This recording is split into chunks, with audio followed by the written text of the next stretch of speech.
Ketua DPP PDI Perjuangan Ahmad Basarah angkat suara soal keputusan putra Presiden Joko Widodo, Gibran Rakabuming Raka menjadi bakal calon wakil Presiden Prabowo Subianto. Menurut Ahmad Basarah, langkah politik Gibran yang berbeda dengan PDI Perjuangan yang sudah mendukung Ganjar Pranowo, Mahfud MD, serta merta membuat wali kota Solo itu keluar dari keanggotaan PDIP.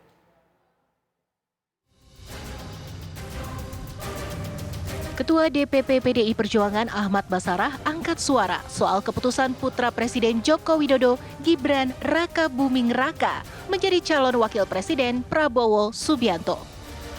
Menurut Ahmad Basarah, langkah politik Gibran yang berbeda dengan PDI Perjuangan yang sudah mendukung Ganjar Pranowo, Mahfud MD, serta merta membuat wali kota Solo itu keluar dari keanggotaan PDIP.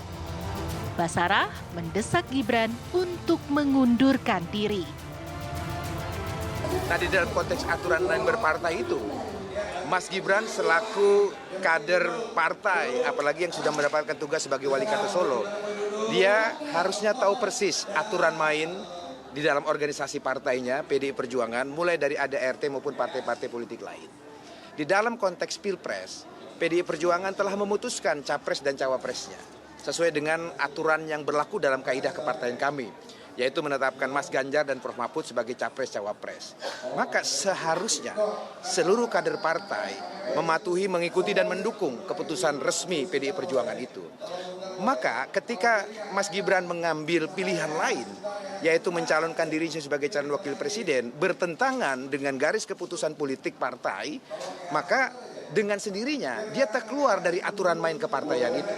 Maka setelah dia mengambil sikap keluar dari aturan resmi partai, yang tersisa dari Mas Gibran itu adalah sebuah etika politik. Harusnya dia mengundurkan diri secara resmi ketika dia mengambil keputusan politik keluar dari keputusan PDI Perjuangan melalui hak prerogatif Ketua Umum PDI Perjuangan. Sementara itu, Wali Kota Medan, Bobi Afif Nasution, kini dihadapkan dilema atau pilihan sulit menjelang perhelatan Pilpres 2024. Sebagai kader PDI Perjuangan, Bobi diberi mandat Ketua Umum PDI Perjuangan Megawati Soekarnoputri untuk mendukung Ganjar Pranowo.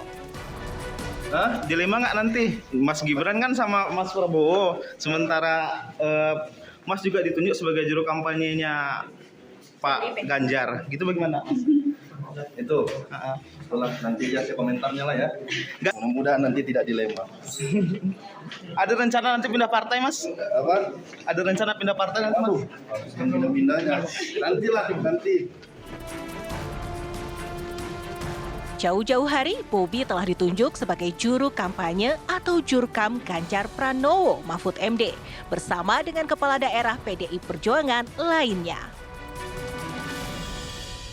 Ia kini harus memilih antara mendukung calon presiden PDI Perjuangan, Ganjar Pranowo, atau mendukung Gibran Rakabuming Raka yang merupakan kakak dari Kahiyang Ayu, istrinya sendiri.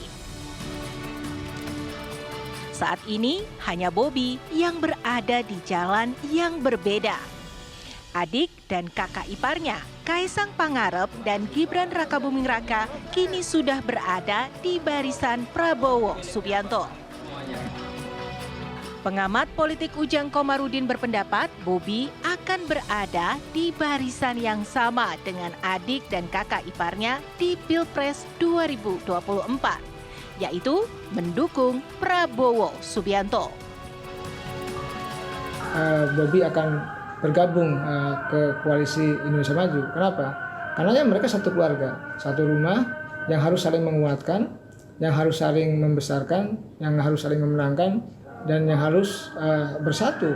Karena kalau Bobi itu terpencar, misalkan ada di koalisi PDIP mengusung Ganjar dan Mahfud MD, maka keluarga besar Jokowi akan dianggap pecah, akan negatif di mata publik. Oleh karena itu saya melihatnya ya Bobi akan bergabung ke koalisi Indonesia Maju.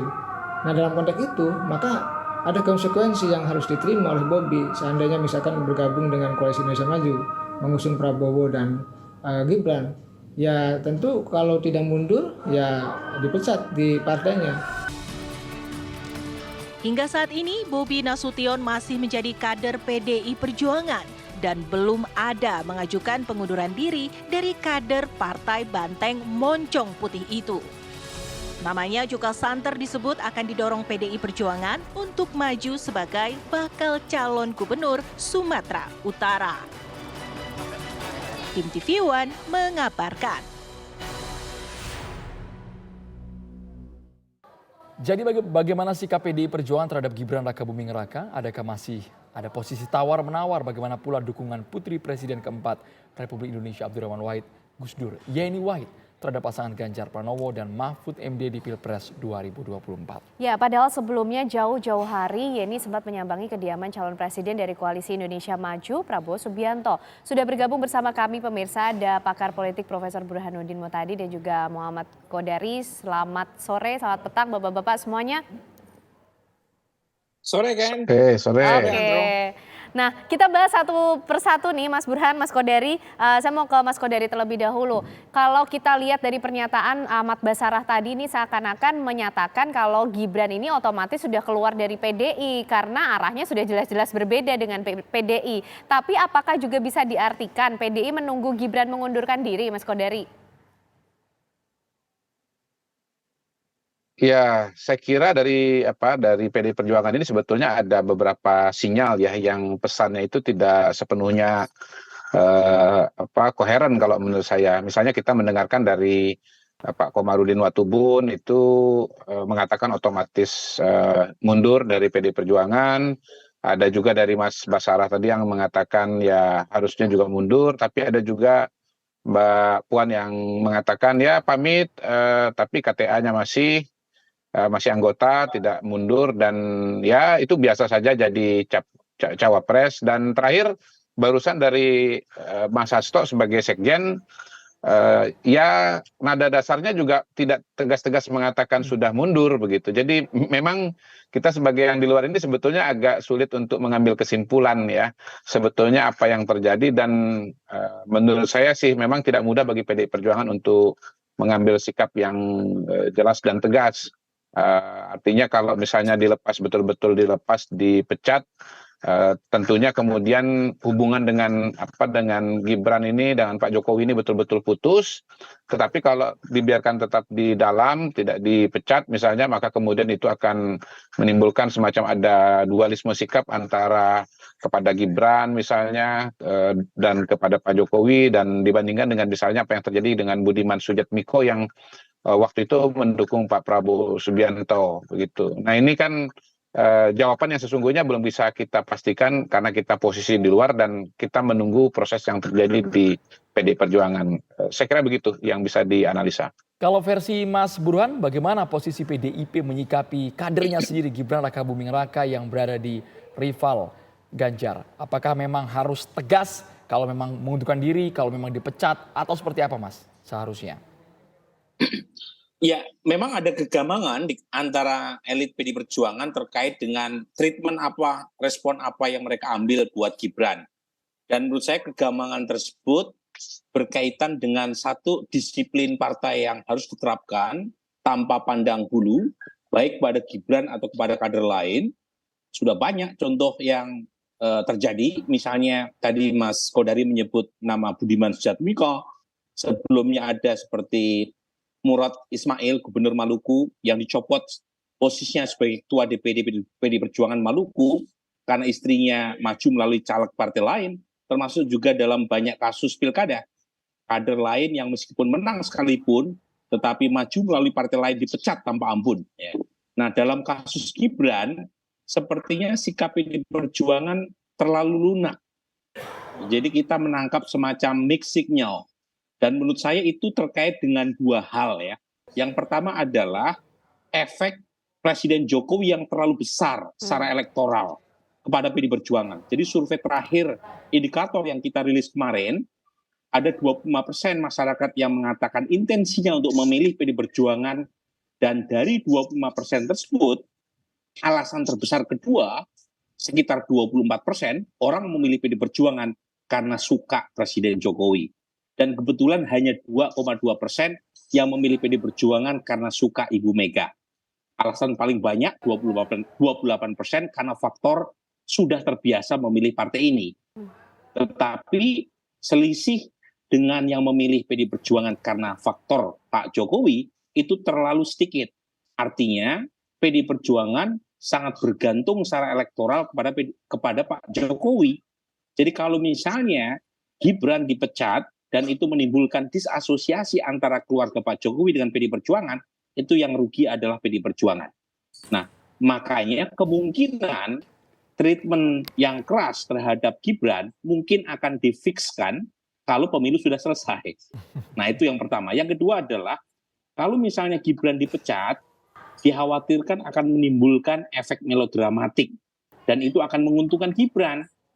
Jadi justru kalau misalnya dipecat, Gibran bisa menggunakan narasi sebagai orang yang dizalimi. Nah, tentu akan merugikan buat kepentingan PDI Perjuangan itu sendiri. Saya kira dua hal ini yang membuat PDI Perjuangan relatif gamang dan galau dalam menentukan sikap apa yang mereka harus berikan kepada Gibran. Yang jelas-jelas maju melalui partai lain, koalisi lain, di luar dari capres yang sudah ditentukan oleh partai. Baik, kita nanti masih ingin mencoba mencari tahu bagaimana kemudian sikap PDI Perjuangan terhadap Gibran Rakabuming Raka. Usai jeda pemirsa, kami kembali untuk Anda. Anda masih bersama kami di Kabar Petang pemirsa dan masih bergabung pula ada Mas Burhan dan juga Mas Kodari. Kalau tadi Mas Burhan bilang nampaknya sikap PDIP ini nanti masih akan berlanjut sampai Pilpres selesai. Kalau menurut Mas Kodari gimana? Kalau kita bicara soal Pilpres kan ini soal berebut empati publik. Nah, ini termasuk juga mempertahankan label siapa dizolimi dan siapa menzolimi kah? Sehingga nanti momentumnya ini juga menjadi penting? Dua catatan saya ya. Pertama, memang beda ya kalau Prof yang usia muda menjelaskan sesuatu, menjelaskan politik itu Prof Burhanuddin Muhtadi ini kan menjelaskannya mudah dan enak ya. Kalau Prof yang agak senior itu biasanya pusing ngomongnya. Itu satu. Yang kedua, saya mau nambahin aja. Jadi nambahin Prof aja saya. Sebetulnya ada satu variabel lagi yang membuat kenapa situasinya ini tidak mudah untuk diambil keputusannya. Nah, ini mungkin agak pro kontra sedikit nih. Saya melihat PDI Perjuangan itu sesungguhnya tidak tunggal dan itu kelihatan dari perbedaan pernyataan para tokoh-tokohnya. Saya sederhana membagi di PDI Perjuangan itu ada kelompoknya Mbak Puan, ada faksinya Mbak Puan dan ada non Mbak Puan begitu. Dan ini tidak lepas dari kemungkinan suksesi di masa yang akan datang. Nah, saya langsung nih. Saya datang dengan satu tesis. Ini bisa jadi rame. Mas Ganjar itu adalah calon presiden dari kubu yang non Puan, ya, lebih tepatnya lagi Mas Nanan, gitu. Nah, kalau kemudian Ganjar terpilih dan menang, maka kemudian peluang Puan untuk suksesi ke depan itu menjadi lebih sempit, karena yang diprioritaskan atau akan didukung oleh Mas Ganjar adalah Mas Nanan, gitu. Nah, karena itulah kemungkinan bisa jadi ada aliansi antara Mbak Puan dengan Mas Gibran, gitu loh. Karena kalau Mas Gibran menang bersama dengan Pak Prabowo, maka harapan ke depan untuk menata langkah di internal PDI Perjuangan itu ada temannya atau ada sandaran politiknya di pemerintahan atau ada tokoh politik yang juga memberikan sokongan politik kepada Mbak Puan. Jadi ya kalau balik pada pertanyaan apakah ini zolim menzolimi kemudian ini punya variabel dalam pengambilan keputusan, saya kira iya, tetapi sebetulnya tidak mudahnya itu variabelnya banyak ya. Kalau dari survei tadi Prof Burhan sudah menjelaskan, kalau dari saya yang lebih kualitatif internal PDI Perjuangan itu juga sudah saya jelaskan. Bang Kodari, lebih condong yang mana Bang? Lebih dominan di mana faksi di PDIP ini? Yang paling suara mayoritas, apakah Anan atau faksinya Puan kalau versi Bang Kodari? Ya, semua variabel ini tentu berpadu menjadi satu dan memang begitulah yang namanya keputusan-keputusan politik, baik dia menyangkut orang ataupun menyangkut kebijakan-kebijakan publik, variabelnya itu jarang satu. Karena itu memang kita tidak bisa menyederhanakan atau membuat kesimpulan-kesimpulan politik secara simpel atau sederhana. Dan saya kira semuanya punya kontribusi bahwa pengaruh Pak Jokowi besar dan itu dipertimbangkan, jangan sampai kemudian menurunkan suara PDI Perjuangan, ya. Bahwasanya kemudian tidak mau mendahului memecat Gibran karena takut dianggap menzolimi, itu juga iya. Tetapi bahwasanya kemudian terjadi aliansi antara para calon presiden, wakil presiden dengan kekuatan politik yang ada di PDI Perjuangan, rasa-rasanya iya begitu. Nah, mungkin tidak semua orang yang bisa bercerita seperti ini, tetapi saya mencoba menawarkan berbagai macam perspektif yang bisa menjelaskan situasi yang memang bingung gitu. Nah, sebenarnya bingung kalau bingung tuh gak heran juga karena variabelnya banyak gitu. Variabel mana yang dominan itu juga kita masih bingung. Oke, Mas Burhan, berarti bisa kita katakan kalau kita bicara soal hari ini PDIP berarti yang masih bingung menentukan sikapnya terhadap keputusan Gibran akhirnya mendampingi Prabowo Subianto.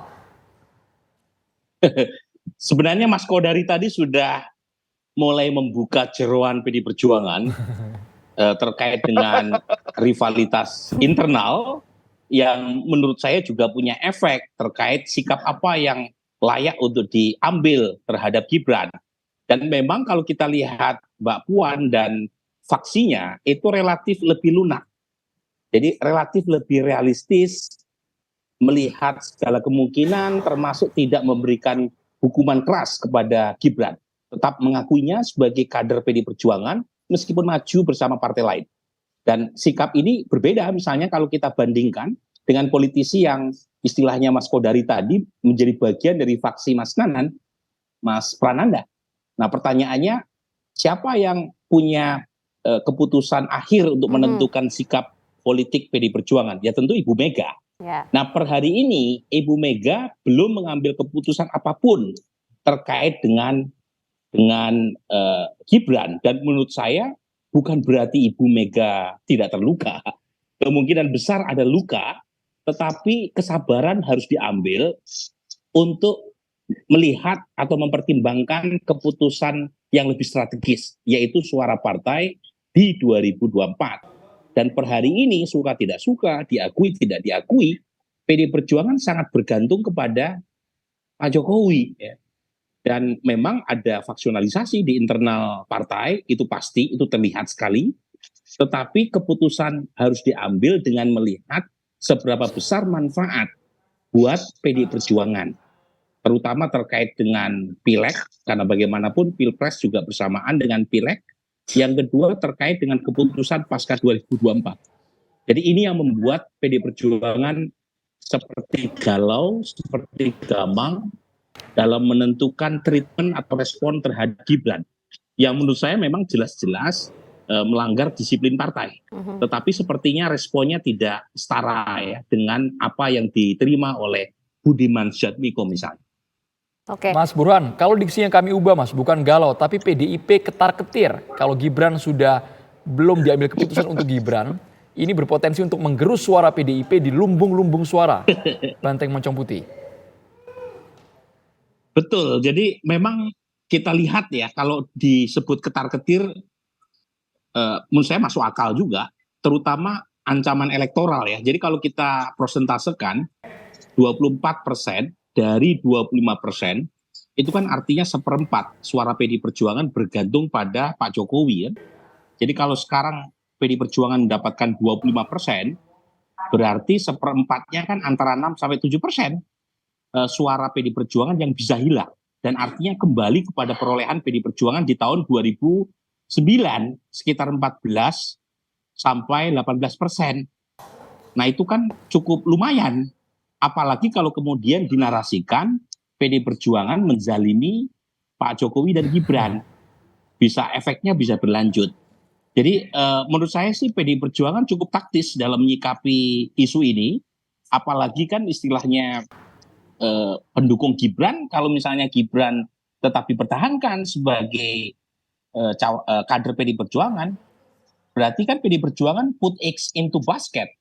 Kalau Ganjar yang menang, ada kadernya yang jadi presiden. Kalau Pak Prabowo yang menang, ada kadernya yang jadi wakil presiden, yaitu Gibran. Tapi model semacam ini kan bukan patternnya PD Perjuangan. PD Perjuangan tidak pernah mengenal politik dua kaki dalam kamus politik mereka. Tidak seperti misalnya tahun 2004 Pak JK maju melalui Partai Demokrat dan PBB yang mengusung paket SBY JK, sementara Golkar sudah pasti mengusung Wiranto dengan Solahuddin Wahid, dan ketika SBY JK yang menang, kemudian JK men-take over Golkar. Nah hal semacam ini nggak terjadi sebelumnya di kasus PD Perjuangan. Nah, pertanyaannya apakah Gibran menjadi semacam presiden awal bagi PD Perjuangan untuk memainkan politik dua kaki atau tidak? Ya kita tunggu keputusan Ibu Mega. Oke, kita tunggu keputusan Ibu Mega dan juga PDIP tentang Gibran Raka Buming Raka. Tapi kalau bicara soal efek elektoral, Mas Kodari, ini juga Yeni Wahid akhirnya memberikan dukungannya kepada Ganjar dan juga Mahfud. Artinya kita bisa melihatkah arah dukungan Gus Durian ini kepada Ganjar Mahfud? Mas Kodari melihatnya seperti apa? Tentu harus diukur dengan survei ya, pengaruh Gus Dur dan keluarga Gus Dur terhadap peta capres dan cawapres ya, khususnya di wilayah-wilayah yang memang merupakan basis Nahdlatul Ulama. Kalau saya melihat kenapa Yeni Wahid pada hari ini kepada Ganjar dan Mahfud, lebih kepada aspek latar belakang sejarah hubungan Pak Mahfud yang memang dekat dengan keluarga Gus Dur dan bahkan diidentikan dengan Gus Dur. Dan untuk diketahui bahwa salah satu alasan kenapa Mahfud kemudian batal menjadi calon wakil presiden tahun 2019 karena digempur oleh PBNU pada waktu itu yang terafiliasi dengan Muhaimin Iskandar gitu, dan digempur oleh para tokoh-tokoh NU yang ya afiliasinya balik lagi dengan Muhaimin Iskandar. Jadi memang Pilpres ini dia bukan hanya berhenti pada Pilpres tetapi pasca Pilpres itu sendiri. Jadi waktu itu ada teori dari Muhaimin bahwa kalau Mahfud terpilih sebagai wakil presiden maka Mahfud akan menggunakan strategi Pak JK begitu ya, model politik Pak JK, di mana Pak JK setelah terpilih sebagai wakil presiden SBY tahun 2004 yang diceritakan oleh Prof. Burhan tadi, itu kemudian tiba-tiba menjadi ketua umum Golkar karena dia punya kekuatan politik yang disukai oleh para pengurus Golkar begitu. Jadi pada hari ini menurut saya ini aliansi taktis lah antara Yeni dengan Pak Mahfud berhadapan dengan Muhaimin.